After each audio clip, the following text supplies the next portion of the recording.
Bonsoir à tous, merci de votre présence. Je suis Clément Chéroux, le directeur de la Fondation Henri Cartier-Bresson. Merci d'être venus si nombreux pour cette première édition de la Place des Images, qui est un nouveau programme, un programme plutôt thématique de la Fondation Henri Cartier-Bresson. Alors je voudrais commencer par dédier cette soirée à Rémi Coignet, qui nous a malheureusement quittés prématurément le 18 novembre dernier. Rémi, je suis sûr que beaucoup d'entre vous le connaissez. C'était une personnalité importante et attachante du monde de la photographie, un grand défenseur de la photographie et notamment du livre de photographie. À travers le magazine et la maison d'édition The Eyes, mais aussi à travers les 3 volumes de conversations qu'il a édités. Il a, je dirais, accompagné vraiment vaillamment toute une génération de photographes. En 2017, il avait dirigé le cycle Les Rendez-vous du Livre à la Fondation Henri Cartier-Bresson, qui était à l'époque Impasse Le Bouilly, dans le 14e arrondissement.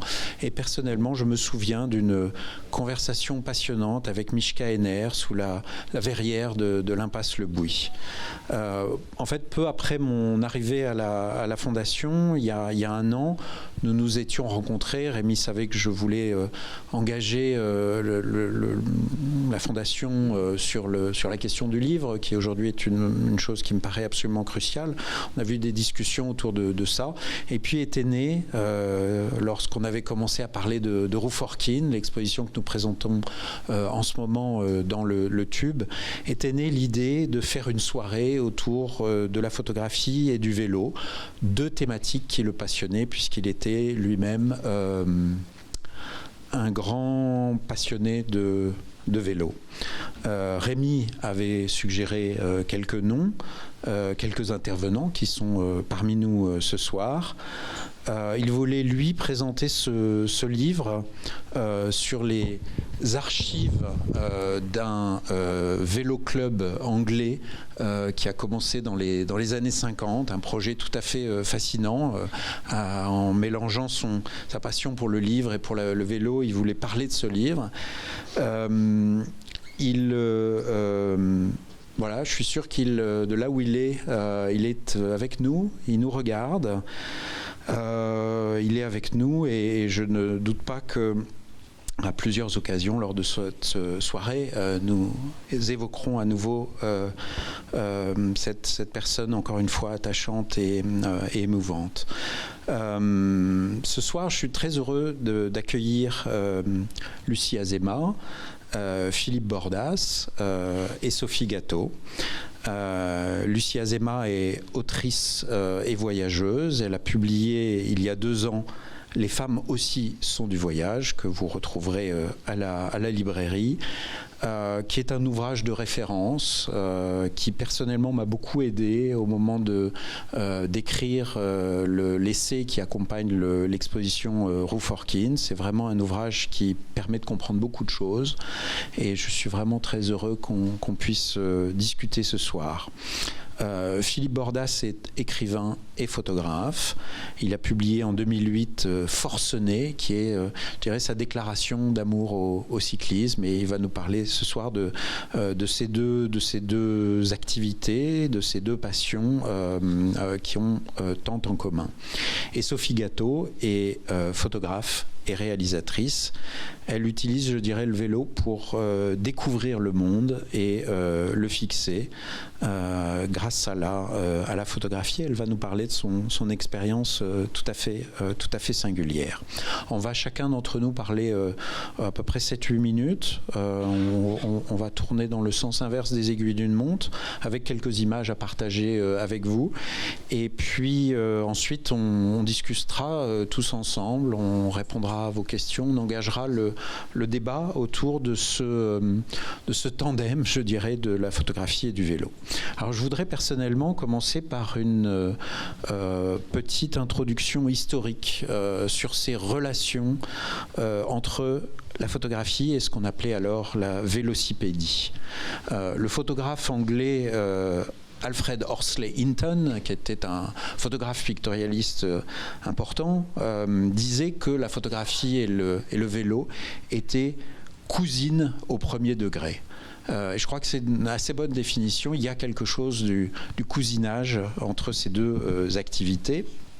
Et pour cause, puisque tandis qu'au milieu des années 1810, le français Nicéphore Niepce travaillait à la fixation des images dans la chambre noire, donc essayer d'améliorer cette idée qu'une chambre noire pouvait enregistrer sur un support sensible des images du monde, mais exactement au même moment, alors qu'il faisait ce qui allait l'amener une dizaine d'années plus tard à inventer la photographie, il cherchait en même temps à améliorer le principe de la draisienne que vous voyez à l'écran. Il s'agit de la draisienne de Nicéphore Niepce, qui est aujourd'hui conservée au musée Niepce à Chalon-sur-Saône.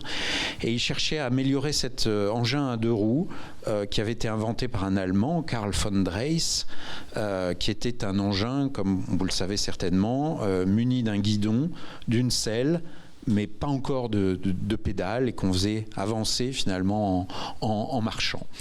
Et sous l'impulsion, je dirais, cadencée des deux pieds sur le sol. Et la petite amélioration connue de Niepce, c'est simplement la selle qui se monte et se descend et permet donc de régler d'une certaine manière la longueur des jambes. Ce qui, moi, me passionne, c'est finalement le fait que la photographie et le vélo sont tous deux des produits absolument caractéristiques de cet esprit de progrès qui a engendré la révolution industrielle au XIXe siècle. Les deux, la photographie et le vélo, ont en commun d'opérer comme des sortes de prolongements prothétiques du corps. L'un est un développement de la marche, on le voit bien avec l'idée de la draisienne, comme si le vélo prolongeait les jambes ou la capacité des jambes, comme si c'était une prothèse qui permettait aux jambes de démultiplier l'effet des jambes, tandis que l'appareil, lui, est une sorte de prothèse de la vue et permet à l'œil de voir plus loin, de voir plus vite ou de fixer ce qu'il est en train de voir. Et ce qui est fascinant, c'est de voir qu'au XIXe siècle, le nombre des appareils, la courbe du nombre des appareils photo qui sont vendus suit de manière absolument parallèle la courbe ascendante du nombre des ventes de vélos, en tout cas en France. De plus en plus d'amateurs s'adonnent à la fois à la photographie et au vélo, et parfois en même temps. À Paris, par exemple, en 1892, on est à la fin du XIXe siècle, la première exposition internationale de photographie comporte une section dédiée à la vélocipédie. Donc la première exposition internationale de la photographie, c'est le Paris Photo de la fin du XIXe siècle. C'est un moment où on se réunit autour des inventions photographiques et intéressant de voir qu'il y a, comme aujourd'hui à Paris Photo, il y a un secteur du livre, à ce moment-là, il y a un secteur du vélo. 2 ans plus tard, le Salon du Cycle propose lui aussi des stands consacrés à la photographie. Voilà à l'écran un certain nombre de matériaux qui sont proposés aux photographes, des sacoches qui permettent de ranger les appareils photographiques, un pied qui utilise le vélo comme un des éléments du pied. Ça montre vraiment l'idée du croisement et de l'hybridation de ces deux activités. On se met aussi à cette époque-là à faire un certain nombre d'activités croisées. En 1892, toujours à Paris, est créé le Photo-Vélo Club de Paris, qui est destiné à développer conjointement les deux activités. La première excursion a pour destination la ville de Brie-sur-Marne, d'où était originaire Louis Daguerre, l'autre inventeur français de la photographie. C'est là tout un symbole, effectivement. On invite les cyclistes à rendre hommage à Daguerre. On voit à l'écran un certain nombre de pages issues de revues de photographes amateurs, où on voit une excursion photo vélocipédique de Dreux à Annay en 1896. On voit aussi à droite de l'écran d'articles sur la possibilité de faire des photos à vélo. Et on a un certain nombre d'activités communes. Et je tiens à préciser que ce n'est pas du tout un phénomène strictement français. Hein. Il se passe la même chose en Europe et aux États-Unis. En 1897, Alfred Stieglitz, le fameux pape de la photographie américaine du début du XXe siècle, décrit l'importance des petits appareils à main, et il ne manque pas d'associer la mode de la photographie amateur à ce qu'il appelle la folie de la bicyclette. Hein. Donc je dirais cette association des deux est tout à fait internationale, en tout cas dans le monde occidental. Et on voit se développer des objets techniques tout à fait fascinants, des appareils, des tricycles munis d'une caméra, ou un vélocipède muni d'un appareil instantané. J'aime beaucoup cette idée de l'hybridation. Hein. On voit apparaître des espèces de machines absolument fascinantes où l'appareil vient se jucher sur la chambre. La chambre photographie vient sur la roue du tricycle ou du bicycle. Il y a quelque chose pour moi de presque de la rencontre de la carpe et du lapin. Il y a quelque chose de l'idée de l'hybridation. On va brancher une machine sur une autre machine et tout va se trouver démultiplié.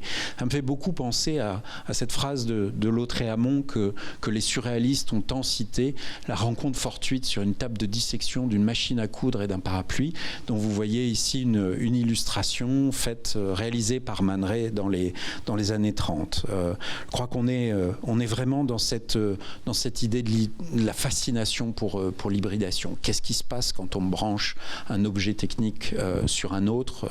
Est-ce que ça ne fabrique pas des merveilles? Je crois que à ce moment-là, à la fin du 19e siècle ou au début du 20e siècle, il y a une sorte de moment photovélocipédique. Et je crois que c'est un moment important. Il y a quelque chose qui se passe dans l'imaginaire autour de ces deux machines, de ces deux cousines qui se rencontrent. Et je crois que le voyage de Rouforkine à travers les États-Unis en 1939, donc quelques décennies plus tard, s'inscrit pleinement dans l'héritage de cette dynamique conjointe. On voit ici à l'écran une photographie de Rouforkine habillé avec son espèce de short. Ce qui est fascinant, si vous retournez voir l'exposition Rouforkine en bas, c'est que vous verrez que quand elle fait du vélo, elle est en short, mais quand elle pose pour les journalistes, elle met toujours une robe. On en parlera certainement dans quelques instants avec votre intervention. Mais j'aime beaucoup cette image où on la voit prête à enfourcher son vélo avec un petit écusson des American Youth Hostel qui est sur le devant de son vélo. Et je crois que pour moi, cette aventure de Rouforkine m'a passionné parce qu'elle est vraiment, pour moi, probablement la première à associer aussi intimement ces deux pratiques en faisant du vélo lui-même un élément de l'image, en croisant vraiment, on est là pour moi dans ce produit de l'hybridation que je décrivais tout à l'heure, en insérant le vélo dans ces photographies. Voilà pour cette rapide introduction. Je cède maintenant la parole à Lucie qui va nous parler d'une autre généalogie, une généalogie féministe, dans laquelle aussi on pourrait dire que le voyage de Rouforkine de 39 s'inscrit. Je lui laisse la parole sans plus attendre. Merci beaucoup. Bonsoir à toutes et à tous. Alors oui, moi je vais essayer de replacer un peu historiquement aussi le voyage de Rouforkine, qui est donc un voyage, mais qui est un voyage en vélo, et c'est pas de partir en voyage pour une femme, c'est pas anodin, mais de partir en vélo, c'est encore autre chose. D'ailleurs, quand on lit les récits de voyageuses, souvent quand elles voyagent à vélo, elles décrivent vraiment quelque chose de l'ordre de la liberté qui est beaucoup plus grand. Et parce qu'il a fallu conquérir le vélo et il faut toujours le conquérir jusqu'à maintenant. Donc le vélo donc, est inventé au 19e siècle. Au 19e siècle, les femmes voyagent depuis longtemps, depuis l'Antiquité, parce qu'on a les premières traces de récits de voyage qu'on a ont été écrits par une femme. La première trace littéraire de récits de voyage a été écrite par une femme, Égéria, dans l'Antiquité. Et donc les femmes au 19e siècle voyagent déjà beaucoup, mais souvent elles le font avec des véhicules type voiture ou motorisés, et souvent donc elles ne sont pas seules. Et le vélo en fait va amener donc le fait d'être seule, de plus dépendre de quelqu'un, d'être visible dans l'espace public, parce que là on avance en vélo mais on n'est pas derrière un transport, derrière des murs. Le vélo, la femme est visible dans l'espace public, donc ça permet aussi de conquérir ça. Et ce qui est intéressant aussi, c'est que quand les femmes vont vraiment s'emparer du vélo, donc on est charnière fin 19e, début 20e, ça va aussi correspondre au début des droits de vote des femmes au début du 20e siècle, donc notamment aux États-Unis. D'ailleurs, il y avait la suffragette Susanna Anthony qui disait que le vélo était un des instruments les plus féministes qui existaient pour les femmes. Et donc là, je vous ai mis cette photo que j'adore, parce qu'en fait, c'est 5 femmes qui ont... Donc là, on est 1928. 5 femmes qui ont fait pour Pâques. Elles sont parties en vélo et elles ont fait 400 km. Et en fait, ça vous échappera pas, mais donc on est aux États-Unis en début du XXe siècle, et on a des femmes noires et afro-américaines, et parce qu'il y a ça aussi, il y a le fait que c'est encore plus mal vu. On va y revenir sur le fait que le vélo est mal vu en fait pour les femmes de faire du vélo, mais là là c'est encore plus mal vu pour les afro-américaines qui avaient évidemment encore moins de droits de déplacement et de liberté, et de solitude aussi, donc on y revient. Pourquoi le vélo est mal vu pour les femmes? On retrouve ça encore aujourd'hui, je pense à des pays comme l'Iran ou l'Arabie Saoudite, où il n'y a pas de loi qui l'interdise, mais c'est des des injonctions très très ancrées.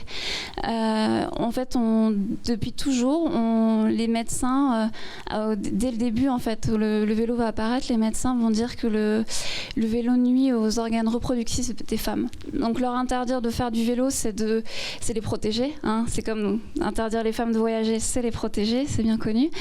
Et il y a ça aussi, on dit qu'elles prennent du plaisir aussi avec les vélos, avec les frottements. Donc il y a encore une sexualisation de la femme, de la voyageuse, qui est décuplée dans le vélo et qui existe encore aujourd'hui, donc comme je vous le disais, dans d'autres pays. Et donc, mais les femmes vont très vite faire du vélo, et il y en a une que j'aime beaucoup qui commence à être connue. Elle réapparaît un peu dans tous les récits maintenant de femmes qui voyagent, qui sont un peu ressortis. Donc c'est Annie Londonderry, de son vrai nom Annie Cohen Kapchowski. Et donc c'est la première femme à avoir fait le tour du monde en vélo. Et ce que je trouve vraiment intéressant, donc on est au fin 19e siècle, 1896. Et elle a quelque chose de commun en fait avec Ruth Orkin, c'est qu'elle se mettait beaucoup en scène. Donc il y a une autre photo. Il y a beaucoup de photos d'elle qui existent où elle est avec son vélo. On a l'aspect vêtements aussi là parce que on voit mal si c'est une jupe ou une jupe culotte, mais les femmes aussi ont été exclues longtemps du vélo, parce que faire du vélo, ça veut dire mettre des vêtements pratiques, et c'est pas toujours, ça a longtemps été pas autorisé pour les femmes. Et donc elle va partir, elle va faire le tour du monde. Elle avait qu'une seule tenue. Et elle portait avec elle aussi un pistolet en acre. Et elle va aussi, par le fait qu'elle se met beaucoup en scène, et c'était aussi le but de Ruth Orkin, c'était aussi de montrer en fait, de montrer que c'est possible. C'est vraiment cette idée comme l'a fait Nellie Bly quand elle a voulu battre le record fictif de Phileas Fogg du Tour du Monde en 80 jours. Donc elle l'a fait en 72 jours, et c'était vraiment l'idée on m'a dit qu'une femme n'était pas capable de le faire, ok, je vais le prendre premier à la lettre et je vais le faire. Et Annie Londonderry, c'est ce qu'elle a fait. Londonderry, c'est son surnom d'ailleurs parce que c'était son sponsor. Ce qui est aussi intéressant dans le travail de Ruth Sorkin, c'est qu'elle donc cette mise en scène et elle va écrire sur les femmes qui voyagent. Elle a cette fameuse photo très connue en Italie où elle reproduit, elle remet en scène avec cette amie qu'elle a rencontrée dans une auberge. Elle remet en scène en fait la place de la femme qui voyage seule dans l'espace public, les regards, tout ça. Et c'est vrai que le vélo permet en fait d'échapper à ça, au sens, la question du harcèlement en fait de rue qui est une question centrale dans la question féministe sur le voyage. Le vélo permet d'échapper à ça parce que toutes les femmes qui ont fait du vélo dans une ville ont toutes vécu la même chose, c'est que le fait que le mouvement soit beaucoup plus rapide en fait soustrait au harcèlement, pas au regard mais en tout cas au harcèlement et aux prises à partie et tout ça. Donc voilà. Merci, bonjour à vous tous. Alors, moi déjà, pour dire une chose très simple, c'est que je suis à la fois cycliste depuis toujours et j'ai fait une carrière de photographe en Afrique noire, mais les deux ne se sont jamais mêlés, c'était deux activités séparées. Et je veux revenir sur un moment qui a été après ma carrière cycliste ratée comme professionnel et mes débuts dans la photo. J'ai fait quelques années pour assouvir mon fantasme comme chroniqueur cycliste au journal L'Équipe. Mais j'avais qu'un souci et une petite passion quand je m'ennuyais dans les bureaux, c'est que je descendais aux archives photographiques de L'Équipe qui s'appelle Presse Sport, qui nous ont prêté les photos ce soir. Et en fait, c'était une sorte d'exploration du lien intime du sport professionnel cycliste avec la photographie, qui a commencé très très tôt, mais qui n'a pas eu du tout au départ un rôle d'amusement ni de découverte. Ça a été quasiment un outil de propagande nationale et géographique, parce que le Tour de France a été créé par un directeur de journal qui était plutôt à droite. Et après l'annexion de l'Alsace-Lorraine par l'Allemagne en 70, le premier Tour de France après 1914 a servi pour toute une population française très rurale et ouvrière qui ne voyageait pas, à faire le tour des frontières exactes et des territoires reconquis de l'Alsace-Lorraine, et de montrer par des photos qui étaient totalement des fresques la grandeur et la beauté des confins de la France. Donc le Tour de France, au départ, au sens propre, a été une vérification de la délimitation géographique qui avait été volée par les Allemands. Et comme je fouillais dans les archives, j'ai pu voir une chose très intéressante. Je voulais voir les champions, mais ce que j'ai vu tout de suite, comme j'étais aussi photographe déjà un peu à l'époque, c'est l'évolution technique incroyable qui a lié à ce moment-là le sport professionnel et la prise de vue professionnelle. Au tout départ, c'était que des portraits statiques parce que les appareils étaient statiques, donc c'était dans les vélodromes, comme les photos d'Auguste Sander, des beaux champions statifiés dans leur gestuelle, leurs habillements. Et puis peu à peu, avec la découverte des appareils plus légers, il y a eu ces premières photos qui étaient faites sur des plaques de verre, donc que je retrouvais à L'Équipe, et qui ont tout de suite un aspect artistique quand même assez impressionnant. On peut passer sur les autres, mais qui permettait surtout de voir la grandeur du paysage. Ça, c'est l'escalade de la case de l'Izoard, la case déserte dans les Alpes. Et le sujet et la France spectaculaire, ce ne sont pas les coureurs qu'on voit tout petits dans le fond qui passent. Et pour résumer, à mesure que je fouillais dans les archives, je voyais que on abandonnait peu à peu les plaques argentiques, les plaques de verre qui cassaient, qui étaient fragiles. Et j'ai vu le moment où arrivent avec les Leica, les premiers appareils portables. Et là se passe un truc extraordinaire qui va lier vraiment la photo et le vélo. C'est sans doute la première fois que l'appareil photo, qui jusque-là était statique, prenait des objets en mouvement depuis le départ, se fascinait pour décomposer les gestes. Là, il y a la moto avec le photographe qui a son petit appareil portatif et le vélo à peu près léger du champion qui est en face de lui. Et le photographe, à un moment, était sur la moto. Et c'est la première fois qu'on a deux mouvements, deux cinétiques qui se fiancent. Et ça a été, c'est quelque chose d'assez rare et qui exigeait vraiment tout en art. Et il n'y avait pas juste le sujet qui était le photographe, le cycliste, et l'opérateur qui était le photographe. Il y avait le motard qui, pour faire réussir les photos, opérait un positionnement de la même façon que dans les ateliers de peinture à la Renaissance, il y avait un assistant qui préparait les pigments. Donc le motard était un adjuvant artistique à ces belles photos. Et peu à peu, il y a eu le moment après-guerre où on a commencé à inventer les téléobjectifs, les zooms, ces choses-là. Et on peut avancer, au lieu d'avoir des belles photos comme ça, où à l'époque, voilà, c'est une photo typique. Les magazines de vélo, à l'époque, il y avait un temps très long avant de récupérer les films, les tirer, les imprimer. Les magazines servaient à travers le Tour de France, pour toutes les populations, à la découverte des régions. Et ces photos-là, où on voit passer les coureurs, ressemblent beaucoup à l'aspect didactique qu'on avait dans la SNCF, des photos des régions françaises qu'on avait encadrées au-dessous des compartiments à valises. Et alors, ce qui s'est passé quand les appareils nouveaux sont arrivés, il n'y avait plus du tout ce genre d'images qui sont des fresques en fait, où on voit l'aspect humain du coureur qui se désaltère avec de la neige, ou qui peut-être est un paysan de Nice qui n'a jamais touché de la neige, on ne sait pas. C'était très étrange. Et avec les téléobjectifs, il y a des espèces de zoom où on ne photographie plus que les visages. Alors c'est juste pour dire ça très vite. Plus on a avancé dans la technologie avec les téléobjectifs, plus les photographes se sont obsédés d'avoir des gouttelettes sur le visage, des choses comme ça. Et on n'a plus. Alors c'était intéressant, mais c'était pas non plus passionnant. Et il y a une baisse technique. Et plus les appareils évoluaient, moins c'était artistique. Et il y a eu un choc technique terrifiant. C'est l'apparition du numérique dans les années 98-2003, où les appareils étaient tellement mauvais que non seulement les photos étaient mauvaises artistiquement, mais elles n'avaient jamais été aussi mauvaises techniquement. Alors c'est très drôle, la récession technique. Et puis voilà, j'ai mis cette photo-là pour montrer aussi qu'à l'époque, il y avait un lien du photographe avec le paysage, il faisait découvrir le paysage, mais il y avait aussi très souvent une participation de la population qui suivait les coureurs. Les étapes étaient très très longues et ils n'allaient pas très vite. On pouvait se permettre sur des petits segments de rouler avec eux. Donc le vélo a été un moment de partage national. Et là, voilà. Alors ça, c'est un coureur qui va abandonner dans le Tourmalet. Il s'appelle Fernand Moulet. Il a abandonné déjà 5 fois. Il a fait le Tour de France. Il a fini que 2 fois. Mais on voit les gens qui montent avec lui, c'est irréel.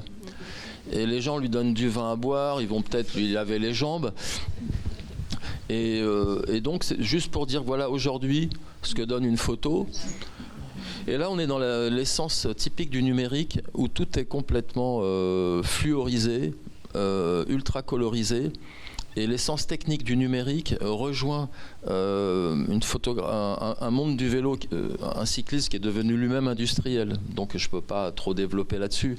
Mais c'est frappant comme finalement, dans l'histoire de la photo, l'amélioration technique n'apporte pas un plus artistique. Sans compter qu'il y a eu aussi un truc qui est lié à Kodak. C'est qu'il faut voir aussi que les belles pellicules ont été supprimées même du catalogue. Donc il y a un truc que j'ai vu dans le vélo, c'est la récession technique des moyens. Voilà. Alors moi je suis donc Sophie Gâteau et je suis photographe à vélo. Voilà, donc maintenant c'est fini les draisiennes avec les chambres dessus. Ça se passe plutôt comme ça. On a un appareil dans le dos et on est sur un vélo plutôt moderne. Donc c'est moi. Alors une partie on peut passer. Une partie de mon travail, donc c'est sur le monde du vélo, et une part importante c'est j'essaie de montrer les femmes qui font du vélo, qui travaillent dans le milieu. Et parce qu'en fait, les femmes sont invisibles dans le monde du vélo. Je ne sais pas si vous avez déjà feuilleté un magazine de vélo, mais quand il y en a une sur 50 pages, c'est déjà un exploit. Donc, c'est important de les montrer, de documenter, qu'on se réapproprie l'espace, et parce que finalement, on est là. Donc, par exemple, elles sont capables de traverser les Alpes sur des chemins, de grimper des sommets à plus de 2000 mètres et de redescendre. Voilà, tout ça, on la voit pas très bien, mais c'est une femme. Elles peuvent aussi dormir dehors, en bivouac, dans la montagne. Voilà, affronter des situations qui sont pas très évidentes avec un vélo sur le dos. Voilà, mais elles n'ont pas peur de se salir non plus, ni de traverser des déserts, ou même d'exercer des métiers d'hommes. C'est Louise, une cadreuse. Je crois qu'il y en a 3 en France, cadreuse vélo. Voilà, qui fabrique des cadres de vélo. ni de s'engager sur des courses un petit peu difficiles en équipe féminine. C'était l'année dernière, la première équipe amateur féminine. Elles se connaissaient pas, elles se sont réunies, elles se sont lancées sur une grosse épreuve comme ça. Et donc voilà, pendant l'épreuve, alors cette image est assez drôle parce qu'il y a le monsieur en haut à droite qui se demande mais qui est-ce, qui c'est? Parce que moi j'étais au bord de la route en train de l'encourager. Donc alors il y a donc ces femmes qui font des choses assez incroyables, mais il y a aussi les femmes de tous les jours qui font du vélo. Et là j'ai suivi pendant 2 mois Louise et Océane qui sont parties faire un tour de France à la rencontre de plein de femmes différentes qui ont un lien avec le monde du vélo. Donc l'une était sur un vélo cargo et trimballait 30 kilos facile, et l'autre avait jamais fait de vélo longue distance. Elles ont fait vraiment tout le tour de la France. Donc on a rencontré des dames âgées par hasard qui faisaient un tour de vélo en club cycliste. C'était assez improbable. Ensuite des gens qui accueillaient des cyclistes femmes parce qu'ils trouvaient l'histoire incroyable. Des femmes en bas à droite qui sont dans un atelier de réparation, parce que normalement la mécanique c'est toujours un milieu très masculin, donc elles s'y mettent, enfin voilà, qui essayent de faire bouger des choses dans ce monde. Et voilà, donc Louise et Océane sur leur vélo qui explorent la France. Et après c'est des femmes juste comme vous et moi, enfin pour les femmes. Mais donc ça c'est Élise qui part tous les étés faire le tour de l'Europe avec son vélo en exploration. Ça c'est une autre femme qui s'appelle Adélaïde qui part faire un peu partout, justement faire des aventures tout terrain, voilà, aller dans des chemins de buissons qui passent pas. Après c'est juste un groupe d'amis qui se sont retrouvés, qui ont pris les vélos et qui vont faire le tour de la Bretagne. Et c'est aussi moi je partage aussi mon expérience parce que je fais du vélo avec un appareil photo, et quand j'ai personne à photographier, c'est pas à la roue Sorkin, mais il y a un petit bout de roue qui dans un coin. Faire du vélo, moi c'est un moment, ce sont des moments d'émerveillement constant. On fait du vélo pour aller voir ce genre de paysage, même si là on a grimpé 3 heures avec les vélos sur le dos, mais il y a cette espèce on arrive dans des endroits incroyables, ça nous permet de voir des choses qu'on n'aurait jamais vues en voiture, pas forcément à pied, parce que du coup c'est vraiment très long, mais il y a ce côté waouh, on sait pourquoi on fait du vélo en fait. Donc j'essaye de le documenter. Voilà, par exemple pour voir les premières lueurs de l'aube en haut d'une montagne, pour voir des routes incroyables, ça c'est en Corse, ou même pour capter des moments complètement fugaces comme un peu de brume qui flotte dans une forêt dans le Morvan, ou redécouvrir la géographie française. Ça c'est dans le Massif central, c'est un rocher, un bout de montagne même plutôt, au pied d'un village, ou même faire le tour de l'Europe. En fait, en vélo, on peut aller vraiment loin. On n'a pas besoin ni de prendre l'avion. On prend le train, on plie le vélo, on le met dans le train, et puis on peut aller au fin fond de l'Europe ou en Espagne. Et ça, c'est l'illustration de ce qu'on appelle le type, le fun de type 2. Sur le moment, c'est affreux, et après, c'est sympa avec le recul, parce que là, on n'arrive même pas à rouler. Voilà, et donc ça c'est plus pour montrer l'état d'esprit dans lequel peut vous mettre la pratique du vélo. Donc l'idée c'est d'inspirer aussi tout le monde, et qu'on aille dehors et faire des photos et faire du vélo. Merci pour ces interventions qui, je pense, posent vraiment très clairement la question, qui montre très clairement qu'il y a un certain nombre d'analogies qui s'opèrent entre le vélo et la photographie. Je suis surpris, on ne l'a pas forcément relevé, mais je suis surpris de voir que dans quasiment chacune des interventions, il y a quelque chose qui relève de cette analogie entre la photo et le vélo. Le mot cadre qui correspond tellement bien, ou cadreur ou cadreuse qui correspond tellement bien à ces deux activités. La question du poids du vélo, la question qui est aussi une chose cruciale dans la photographie, où presque toute l'histoire de la photographie se résume à une question de réduire la taille de l'appareil et faire un appareil de plus en plus léger, comme pour le vélo. Donc voilà, je crois que c'est quelque chose qui est très fécond, et je ne vais pas m'attarder longuement sur ces analogies, mais je voudrais peut-être lancer la discussion et donc vous céder la parole au public, et donc vous demander si vous voulez intervenir sur une des interventions en particulier. Donc est-ce qu'il y a des questions dans la salle ? Bonjour. Au dernier Tour de France, je crois que les deux champions, Pogačar et puis son principal concurrent, ont été gênés par une moto justement qui n'a pas pu se dégager suffisamment vite, et donc ça aurait pu modifier le résultat peut-être au sommet. Alors je crois qu'il y a le public aussi qui était là, qui pressait beaucoup les coureurs. Mais comment vous voyez vous parliez de l'importance du motard, cette espèce de jeu de duettiste là, motard cycliste. Comment est-ce que vous voyez vous ce type d'événement, de course, où d'une certaine manière le motard, il peut tout faire rater aussi, parce qu'il veut rapprocher de son photographe très très près. Oui, non, là je parlais de l'époque un peu héroïque où il y avait la découverte de la vitesse et même du danger physique sur des routes caillouteuses où la moto et le vélo pouvaient chuter dans le ravin. Et c'était un moment particulier. Aujourd'hui, le vélo dont je parle, il est lié c'est un vélo industriel en fait. Tout est commandité par des équipes. Toute l'individualité a totalement disparu. Moi, je suis un fan de vélo, mais ça m'intéresse beaucoup moins. Donc, tout est soumis à un spectacle avec une colorisation, une médiatisation, ce qui fait que la photographie aujourd'hui est absolument impossible parce qu'on est passé à la couleur, et tout ce qu'on voit, c'est l'impact de l'image publicitaire. L'image est dopée. Voilà. Et alors en plus, il y a le fait que autrefois, il y a toujours eu de dopage dans le vélo. Moi, je viens de ce milieu-là. Il ne faut pas se faire d'illusions. Mais autrefois, je vais revenir à la photo, mais les coureurs se dopaient, mais prenaient un risque énorme pour leur santé. Donc il y avait un aspect icarien. On défiait les dieux, mais il y avait peut-être une sentence divine pour vous tomber dessus. Là maintenant, la photo est industrielle, elle est numérique. C'est typiquement des objets de la nouvelle industrie.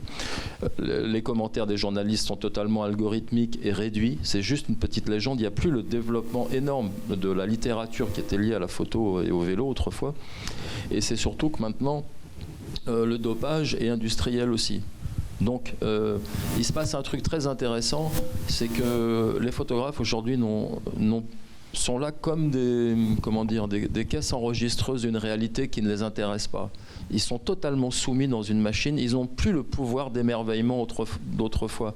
Et il y a un truc très, très terrible aussi sur le territoire français qu'il faut voir. Je l'ai écrit dans mon premier bouquin Forcené, dans un chapitre qui s'appelait Le Grand Nulle Part. C'est la laideur désormais des régions et des entrées de ville en France qui ont été saccagées, on le sait, par les ronds-points, par les zones commerciales, ce qui fait que les photographes, pour ne pas trop dégoûter le public aujourd'hui, choisissent des zones ultra protégées où il y a une petite pinette ou des choses comme ça, c'est très difficile, et on n'arrive plus à même photographier le décor. Et donc le motard lui-même n'a plus un rôle primordial, il est juste un adjuvant de la foire publicitaire en fait. Oui, c'était juste pour souligner quelque chose que j'avais repéré en regardant l'exposition. Le premier compte-rendu qu'elle a essayé de publier, la photographe s'appelait Girl on Wheels, je crois. Et il se trouve que, mais Sophie Gatto en parlera sûrement mieux que moi, il y a une association de femmes photographes, de femmes cyclistes qui militent là-dessus, qui porte le même nom, et je trouvais cette coïncidence qui n'en est pas une, quoi. C'est effectivement un très beau titre, le projet d'écrire un livre qui commence dès le voyage de Rufforkin n'aboutira malheureusement pas. Elle va passer par plusieurs étapes de manuscrits. Je crois qu'il y a 3 ou 4 versions dans les archives. À chaque fois, elle change le titre. Il y a même une page manuscrite sur laquelle on voit qu'elle cherche ses titres. Elle va le proposer à plusieurs éditeurs. Elle va même demander un moment à Orson Welles d'écrire une préface pour son livre. Orson Welles qu'elle a rencontré lors de son périple à vélo, lors d'un passage à Chicago. à une époque où Orson Welles venait juste de faire La Guerre des Mondes, de diffuser sa fameuse émission radiophonique.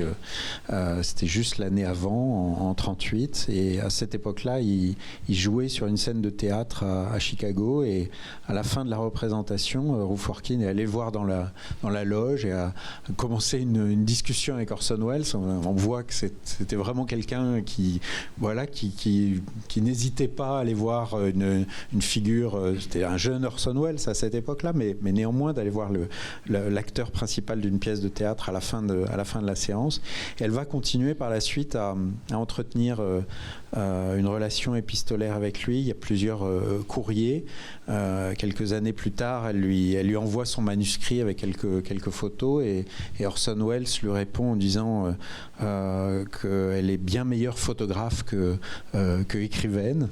Et je crois que le manuscrit, moi, que j'ai lu est tout à fait touchant. Elle raconte son aventure, mais ça fait probablement pas un livre. Et elle va continuer néanmoins, parce que Ruth Orkin, c'était quelqu'un de tenace, qui avait la suite dans les idées. Elle va continuer jusque dans les années 70 à chercher un éditeur pour ce livre qu'elle ne trouvera malheureusement pas. Peut-être un jour ce livre existera, mais pour l'instant, ça reste effectivement à l'état de manuscrit. Peut-être un mot sur les Girls on Wheels de Paris, ouais. Oui, alors je ne sais pas si le nom des Girls on Wheels de Paris est en rapport avec Ruth Orkin, je ne pense pas, mais je sais qu'il y en a plein qui sont venus voir l'expo, justement. Et donc c'est un groupe de femmes et de minorités de genre qui roulent à Paris, des cyclistes qui sont hyper actives. Hier soir, par exemple, il y avait le ride de fin d'année, il y avait 400 cyclistes. C'était mixte hier, donc qui roulaient dans tout Paris, on occupe l'espace aussi. Et surtout, comme disait Lucie, la place des femmes dans l'espace public, en milieu urbain, c'est important. Il faut se montrer, il faut être là. Et voilà, donc elles sont très actives et en hommage à Ruth Orkin. J'aime bien l'idée que Ruth Orkin devient une espèce de marraine de tout ce mouvement contemporain. Je trouve que c'est... pour moi, le travail du curateur ou de l'historien, c'est aussi refaire sortir des choses du passé qui nous parlent de notre présent, qui nous aident à repenser aussi notre présent. Et il est évident que quand moi je vois la première fois dans les archives à New York ces planches contact où je vois ce vélo qui surgit dans toutes les images, je pense beaucoup à ce qui est en train de se passer aujourd'hui autour des questions de questionnement de genre, de discours sur le féminisme, et j'aime bien cette espèce de tourbillon du temps où le passé éclaire le présent, mais aussi le présent nous aide à voir des choses dans le passé qui jusqu'à présent étaient invisibles. Je crois que c'est important. D'autres questions ? Oui, j'avais une question à Lucie Azéma. Vous avez parlé de sponsors. Ces femmes étaient sponsorisées dans leur voyage, enfin dans leur découverte du monde à vélo. Et je me demandais quelle était la motivation des sponsors à les sponsoriser. Quels étaient ces sponsors ? Est-ce que ce sont des fabricants de vélos ? Est-ce que vous pouvez en dire un peu plus ? Dans le cas de Annie Londonderry, je ne sais pas exactement. Il y a la première motivation souvent pour sponsoriser les voyageuses et aussi les voyageuses à vélo, c'était l'argent. Parce que je pense par exemple à Nelly Bly, donc, qui n'était pas en vélo, mais elle, il y a carrément un concours qui a été organisé sur son dos où les gens devaient parier combien de temps elle mettrait. Donc souvent c'était vu très à la hausse qu'elle allait mettre des jours et des jours et des jours à faire son tour du monde. Donc dans ce cas très précis, je ne voudrais pas dire de bêtises, j'ai pas les... Mais souvent, oui, c'était l'argent. Le côté aussi très médiatique et très exotique, en fait, d'une femme qui part faire le tour du monde en vélo ou qui part en vélo. Donc ça jouait là-dessus. Donc je pense qu'il y avait cette idée-là. Je voudrais ajouter une chose qui, moi, m'a beaucoup intéressé dans le parcours de Ruth Orkin. C'est le fait qu'au cours de son voyage, elle découvre le principe du self-branding, de l'auto-promotion, parce qu'à son premier arrêt à Chicago, elle rencontre un étudiant en journalisme qui va écrire un papier sur elle en lui disant vous êtes une bonne histoire parce que vous êtes une femme de 17 ans qui voyage seule, qui va d'auberge de jeunesse en auberge de jeunesse. Enfin, il y avait un certain nombre d'éléments tout à fait intéressants pour le journaliste. Et après la publication de cet article, il y a 3 autres papiers qui sortent sur elle. Et immédiatement, Ruth Orkin commence à recevoir des invitations à des spectacles, des premières. Il y a une entreprise qui lui offre des sacoches pour son vélo. Il y a le directeur d'une compagnie de vélo qui lui change son vélo avec un nouveau vélo à 3 vitesses. Et en fait, elle comprend, là, immédiatement, elle a 17 ans, elle comprend qu'elle peut jouer avec ça. Et dans toutes les autres villes où par la suite elle va aller, elle va commencer par aller voir l'agence de presse pour continuer ce principe et pouvoir continuer à voyager parce qu'elle est partie avec $25 en poche et donc elle a vraiment besoin de trouver des subsides au cours de son voyage. Et ça, c'est une chose que je trouve vraiment passionnante dans ce voyage-là et qui me rappelle que au début du XXe siècle, et notamment c'est le cas avec un certain nombre des exemples que vous évoquez, des cyclistes ou des globe-trotteurs vendent des photographies à chacune de leurs étapes. Et notamment, il y a un très gros commerce de la carte postale illustrée à partir des années 1905-1907, où on a des gens qui s'arrêtent dans chacun des villages et qui continuent ou se nourrissent simplement en vendant des cartes postales que les représentants en train de voyager. Donc c'est encore une page de l'histoire de l'image ou de l'histoire des relations entre photographie et vélocipédie qui reste à écrire, mais je trouve ça vraiment passionnant ce système qui se nourrit de lui-même et qui se met en place à cette époque-là. Je crois qu'il y avait une autre question là-bas. Oui, je suis très touché de découvrir toutes ces images du siècle passé et ça nourrit énormément mon imaginaire et en même temps, les voyant, je pouvais pas m'empêcher d'être triste et déçu de me rendre compte que cet outil de transport qu'on est beaucoup à apprécier ici a été supplanté ensuite par l'automobile et son corollaire, l'automobiliste. Et notamment dans mon imaginaire mental, je ne peux pas m'empêcher de trouver j'arrive pas à trouver de scènes de vélo au cinéma qui me soient marquantes alors que j'en vois beaucoup de voitures. Quand je pense à un moyen de transport par défaut, souvent on pense à l'automobile. Et du coup, je me demande, je serais curieux de votre sentiment, qu'est-ce qu'on peut se souhaiter pour rendre le vélo moins exceptionnel et le redevenir quelque chose de normal dans nos imaginaires, à la fois en photographie mais aussi en cinéma, voilà, que ce soit surtout en moyen de transport du quotidien.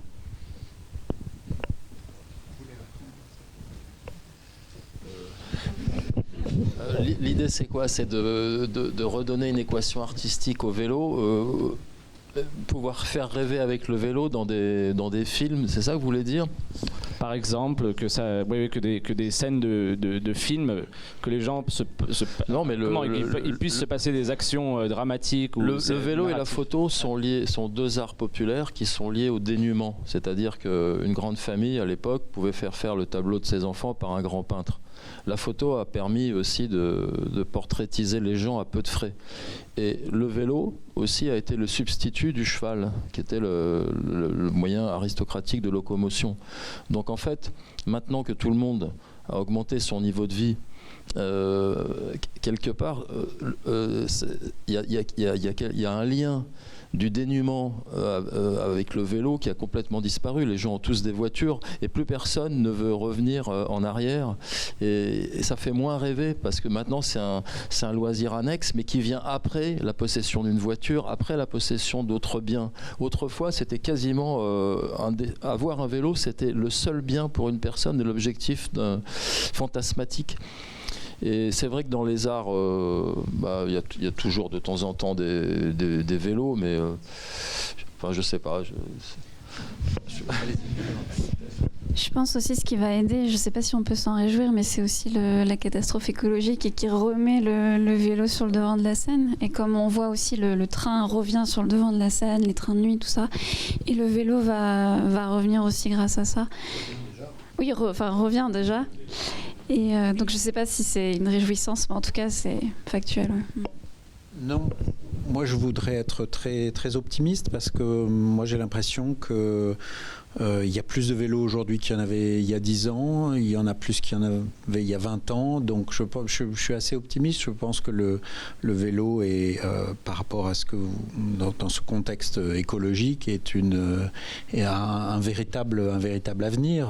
Comme on le voit à Paris. Aujourd'hui, à Paris, il y a, on ne va pas rentrer dans les politiques urbaines et parler de notre maire, mais le vélo est quand même extrêmement présent. Moi, je me souviens, quand j'avais 10 ans ou 15 ans, il n'y avait pas autant de vélos dans la ville. Donc le vélo est là. Et la conclusion cocasse, puisque sur la décadence de tout ça, c'est qu'au final, le centaure qui va réunir aujourd'hui le vélo et la photo, c'est un gars ou une femme sur un vélo électrique, donc qui ne veut plus faire d'efforts et qui ne veut plus faire de photos, qui a une GoPro sur la tête. Donc en fait, voilà la décadence terminale, c'est ça. Est-ce qu'il y a d'autres questions? Peut-être on peut prendre une dernière question ou 2 dernières questions. Voilà. Bonsoir. Je suis arrivée un petit peu en retard, donc peut-être vous l'avez évoqué, mais je me demandais s'il y avait d'autres photographes, d'autres histoires comme Ruth Orkin, de séries, de photos, de mélange entre la photo et le vélo. On en cherche et elles vont certainement sortir. Moi, honnêtement, j'avais jamais vu ce qu'avait fait Ruth Orkin avant de découvrir cet ensemble.